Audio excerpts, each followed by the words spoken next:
Algunos dicen que fue más visto que una de las finales del Mundial. El rating dio más de 50 puntos en Capital Federal, Gran Buenos Aires, que es donde se mide con mayor precisión el rating de los canales de televisión. En el interior, bueno, es más o menos chapucero, no es muy científica la medición que se hace en el interior del país. Pero, digo, lo vio el país. Y estoy hablando obviamente del debate, Argentina Debate. Por primera vez, dos candidatos a presidente, a una semana de la elección, se enfrentaron para millones de argentinos. Fue transmitido por casi todos los canales abiertos y muchos de los canales de cable de todo el país. A tal punto que cada actitud, cada gesto, cada momento del debate era seguido por millones de usuarios de las redes sociales. Yo tengo mi particular visión en relación a cómo se quiso empujar el resultado del debate hacia una dirección, pero es mi opinión, que no es muy importante. Hemos invitado esta noche a dos especialistas, dos politólogos, para que nos ayuden a reflexionar sobre el debate y sobre estas pocas horas que restan para el balotaje del domingo.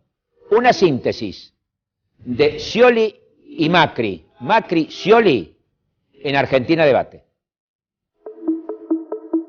Lamentablemente no contestó a la pregunta que le planteé, porque es obvio que una brusca devaluación, y ya lo hemos vivido en el pasado, y esto quiero decirlo con toda sinceridad, viene de la mano de la coherencia que ha expresado el candidato Macri en cada uno de los temas que han sido debates profundos en el Congreso de la Nación para la sociedad. Él se opuso a la recuperación de YPF, se opuso a la recuperación de la administración de los fondos del ANSES, se opuso fundamentalmente a la recuperación también de aerolínea, creación de empresas estatales que están dando servicios esenciales.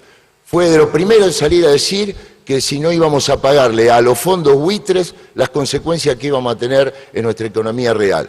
Por eso lo que estuve diciendo de manera informal vengo a ratificarlo esta noche cara al conjunto del pueblo argentino. Aquí hay un triángulo del progreso, que son los empresarios, los trabajadores y el Estado con políticas públicas. Y hay un triángulo de retroceso al pasado. Los fondos buitres, el Fondo Monetario Internacional y la propuesta del candidato de la Alianza Cambiemos. Pero te pregunto una cosa, ¿vos sabías quién es el gobierno que más devaluó en el mundo en los últimos 8 años?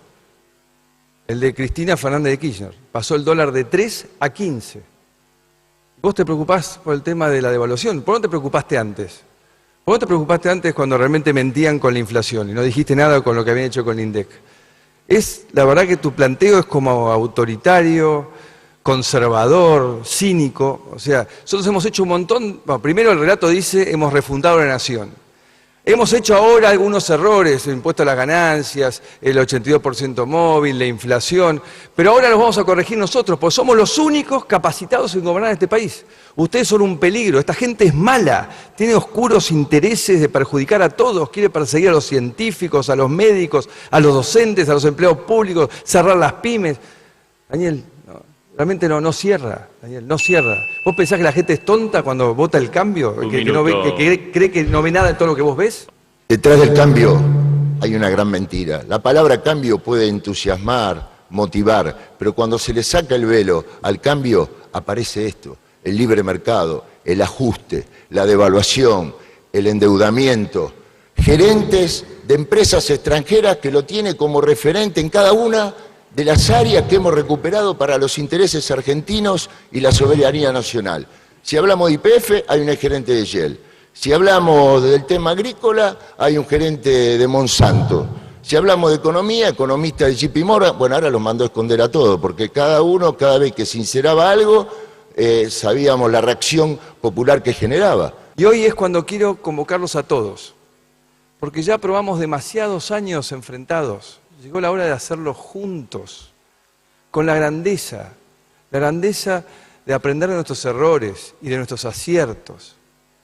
Y sé que se necesita un presidente que hable menos y escuche más, que haga conferencia de prensa y no cadenas nacionales, que entienda que el valor es el equipo y no el personalismo.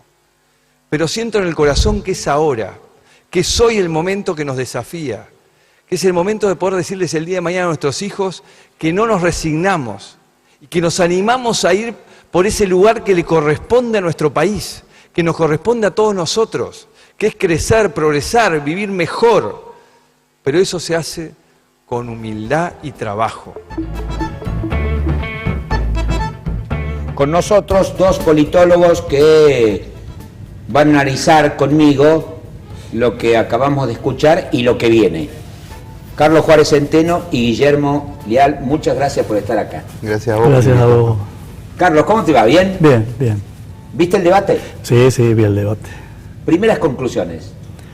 Primeras conclusiones. Bueno, es un paso adelante en cuanto hubo por primera vez un debate, pero creo que el formato del debate no daba realmente para desarrollar con profundidad los temas. Inclusive, si uno recuerda el listado de temas que cada uno de los presentadores hacía en cada una de los bloques, eran 2 minutos para 10 temas importantísimos. Entonces, bueno, el candidato va eligiendo lo que puede.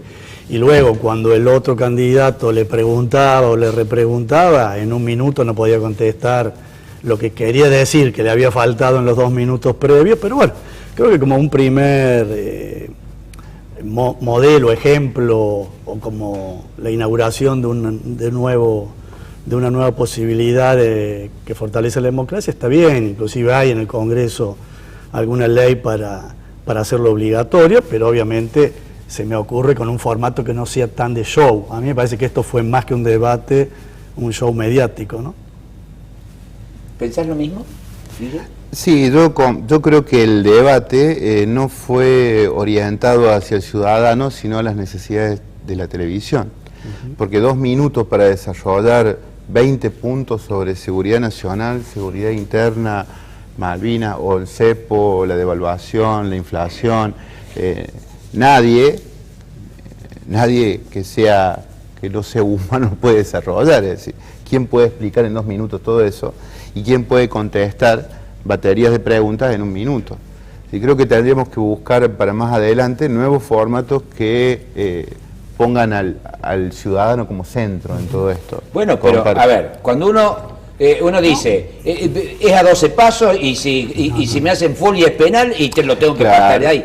No, con las reglas que se establecieron, Carlos, sí. ¿Cómo los viste a los dos? No, a ver, y si comparamos con el otro debate, el previo, donde había 5, que tendrían que haber habido 6, fue más debate esto que lo otro, porque en general el debate en el mundo es de los 2 candidatos que tienen posibilidad de llegar al poder, porque en general en las democracias más tradicionales o aquellas que se ponen como ejemplo, no es mi postura, ¿no es cierto?, pero las que se ponen por ejemplo, como ejemplo siempre es de 2, a lo sumo. Hubo un debate en Estados Unidos de 3 candidatos alguna vez, pero en general en la mayoría de las partes del mundo los sistemas de partidos políticos son o bipartidistas o multipartidistas de 3 a 4 no más. Entonces los debates en general son de 2 o 3. En ese sentido al debate lo vi mejor a este que al previo, y si me preguntas, obviamente yo creo que no hubo un claro y neto ganador, como por ahí algunas encuestas televisivas daban, que hasta el propio Lanata, ¿no es cierto?, dijo que esa le hicieron en la casa de Mañeto, o sea, eran ridículas, pero claro está que como para mí fue medio un empate el debate en cuanto a que ninguno comete, porque ¿cuál es el problema del debate? El debate no es tanto lo que se puede decir, como para ganar una cantidad de puntos o votos, lo cual está demostrado que no es así, sino no cometer un yerro muy importante que te genere perder la elección. Ninguno de los dos tuvo yerros importantes.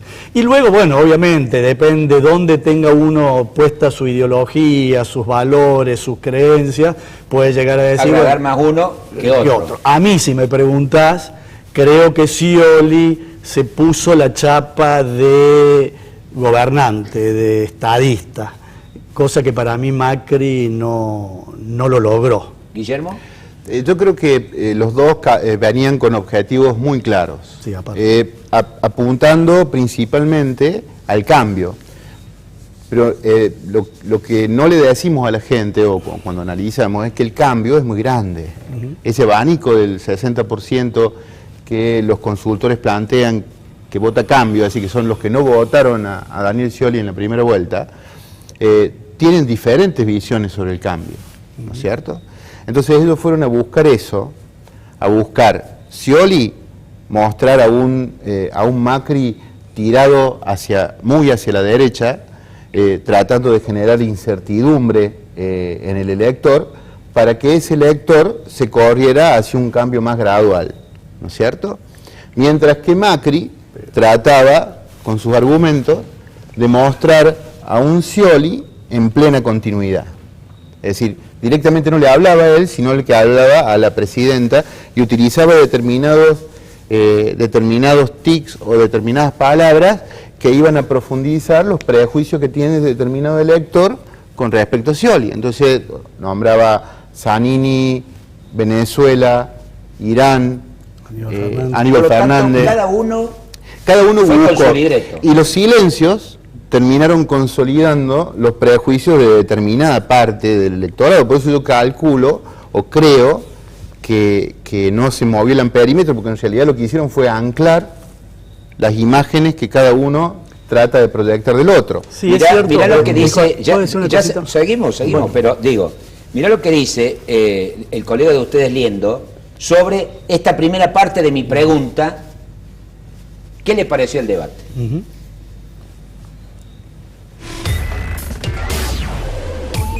Yo creo que los dos tuvieron muy buenos aciertos en esto de, o sea, a ver, en un debate, generalmente el debate, según los estudios comparados, según las prácticas comparadas, el debate no se trata de que el debate mueva el amperímetro ni te cambie el curso de una elección por lo descollante de una presentación, sino más bien por los errores que puedan cometer, los traspiés, los desliz que puedan cometer algunos de los candidatos.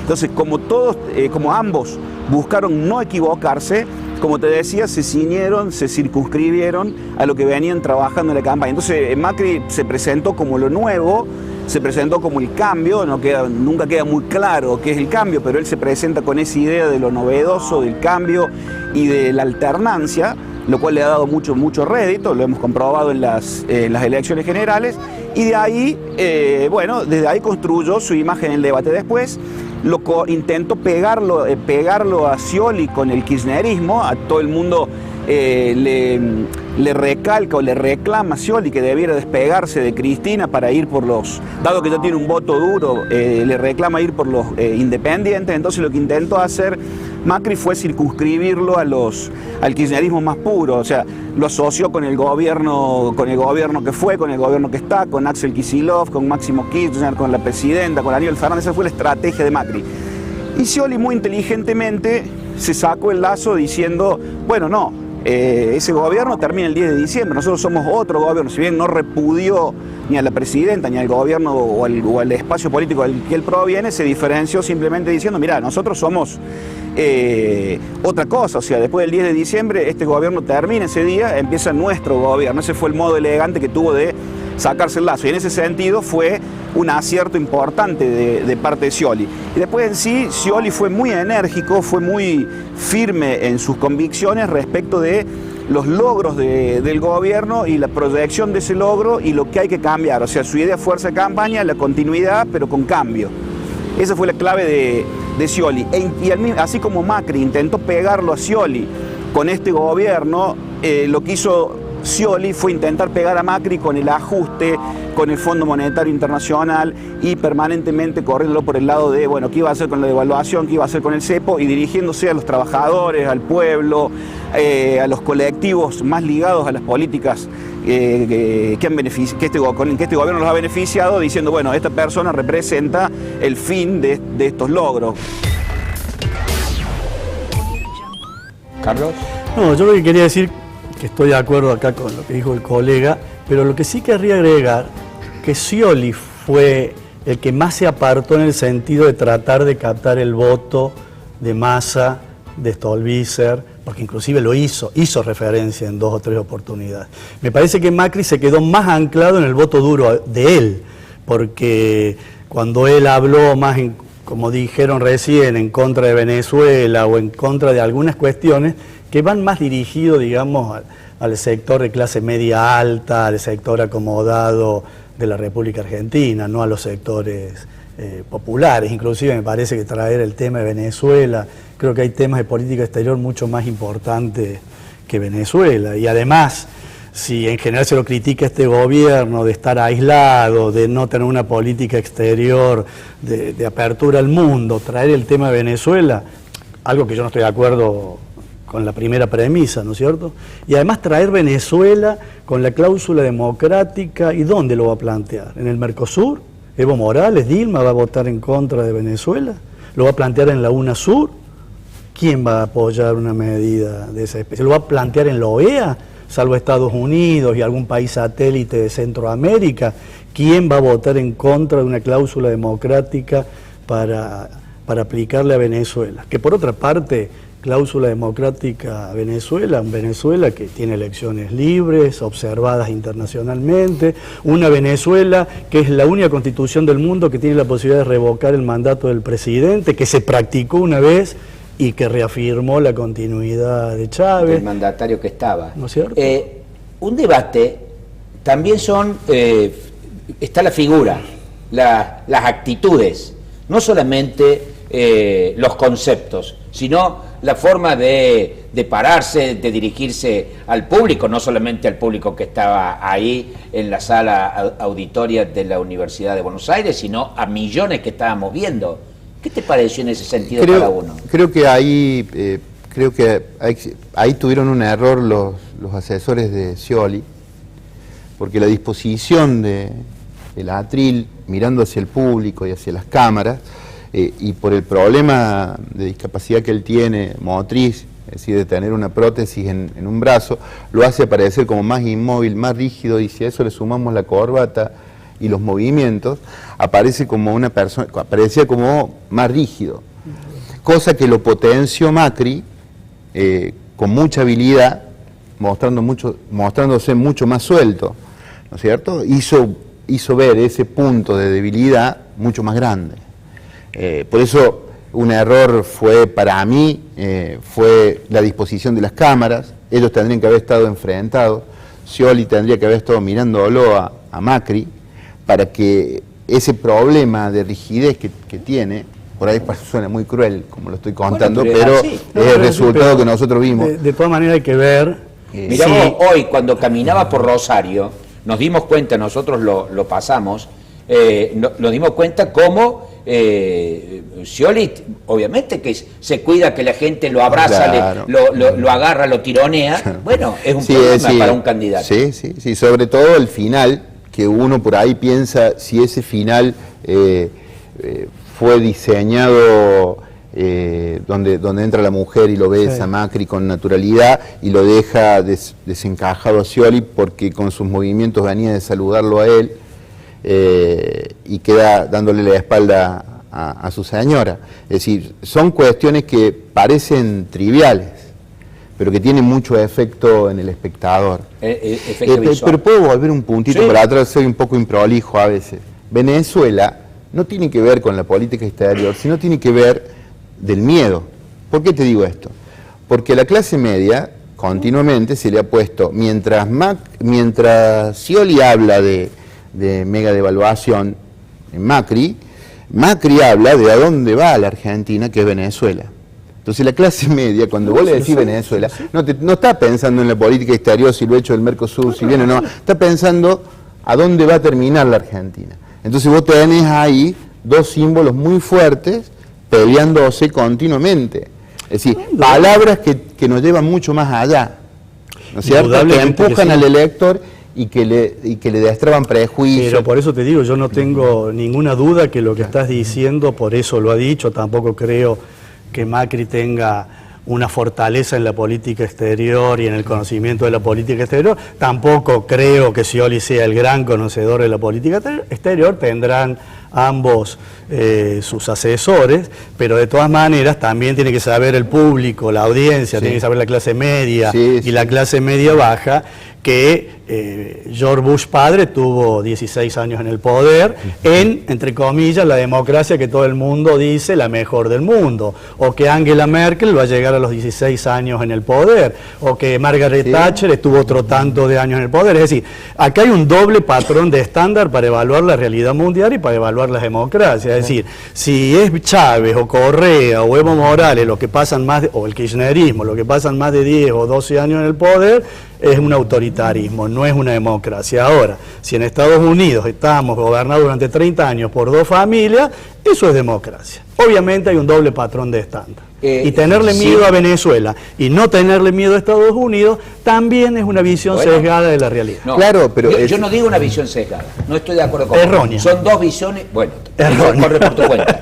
Lo que yo digo es que hay dos visiones de la Argentina, dos visiones diferentes al mundo de la Argentina. Exacto. Una visión, porque mirá vos, hablando de política internacional, no conozco alguna gira de Macri para discutir de política en ningún foro internacional. Parece más un intendente del interior de un país que alguien que va a ser posiblemente presidente de la nación. En toda la campaña no se entrevistó con nadie. Digamos, porque Scioli puede o no conocer de política internacional, pero se entrevistó con Bachelet, se entrevistó con todos los líderes latinoamericanos. Tabaré, se entrevistó con Pepe, se entrevistó con Dilma. Digo, el tema es, si la discusión de fondo de la Argentina, hacia dónde va la Argentina, yo repensaría, porque digo, si es con Estados Unidos, ni siquiera se entrevistó con el embajador de los Estados Unidos en la Argentina.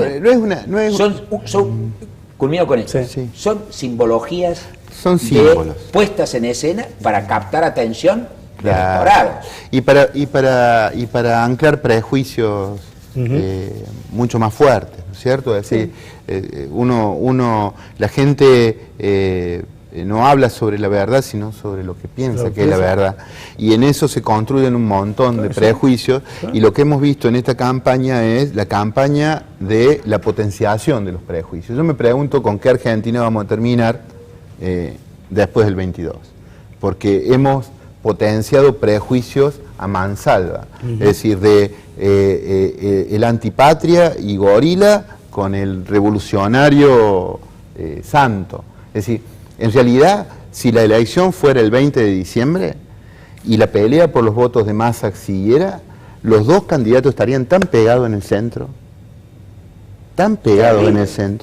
¿Por qué? Ya casi no queda espacio en el centro, porque como uno ve esta versión de Macri que se va acercando hacia visiones de políticas sociales, y uno lo ve a Scioli despegándose de, podríamos decir, la centro-izquierda peronista y acercándose al centro peronista. Si esto dura 30 días más, nosotros tenemos dos candidatos de centro peleando por la presidencia. Supongamos que millones de argentinos vieron el debate y que había dentro de esos millones de argentinos aún compatriotas indecisos.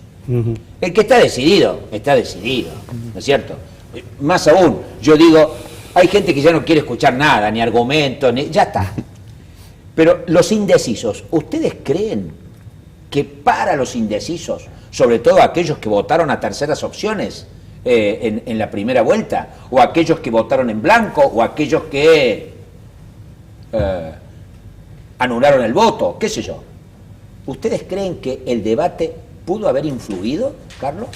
Bueno, en algún porcentaje puede haber influido, pero lo que dijo un poco Liendo, y creo que yo al principio te lo dije, yo creo que ningún debate mueve mucho el amperímetro, salvo algún error garrafal, que no lo hubo, ¿no es cierto? O sea, lo que sucede, que como esta votación es tan pareja, bueno, un 1% que se vuelque a favor de uno o del otro, sí puede cambiar la votación. Estamos hablando de 300, 400, 500 mil votos que puede definir una elección donde votemos 25 millones. Exactamente. No es. Exactamente. Qué finito.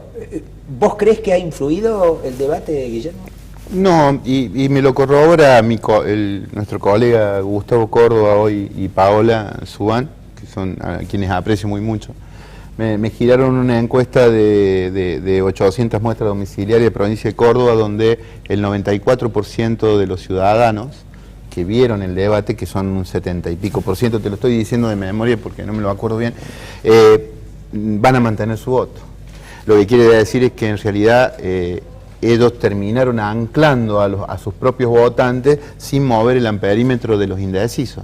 Solamente menos de un 3% que presenció el debate puede cambiar su voto en la provincia de Córdoba. Es decir que se han anulado entre ellos. Sí, bueno, también Córdoba es un distrito distinto al resto de la nación, ¿no? Yo creo, aun cuando en una de esos 6 puntos que cambia, si cambian para Scioli es importante, porque en Córdoba hizo una muy mala elección, ¿no es cierto? En la madre de las batallas, que todo el mundo se focaliza en la provincia de Buenos Aires, porque allí Felipe Solá sacó como candidato a gobernador de Massa y del peronismo renovador, el Frente Renovador, casi 20 puntos. De ahí fue dual de gobernador, de ahí fue presidente y líder del peronismo en la transición de la Rúa hacia Kirchner. La discusión que planteó Scioli sobre, bueno, a ver, discutamos de devaluación, discutamos de importación, discutamos de... Guillermo, ¿crees que puede influir en ese electorado? Claro, porque los grupos focales te mostraban que a medida que desciende el nivel socioeconómico, la definición de cambio se va acotando.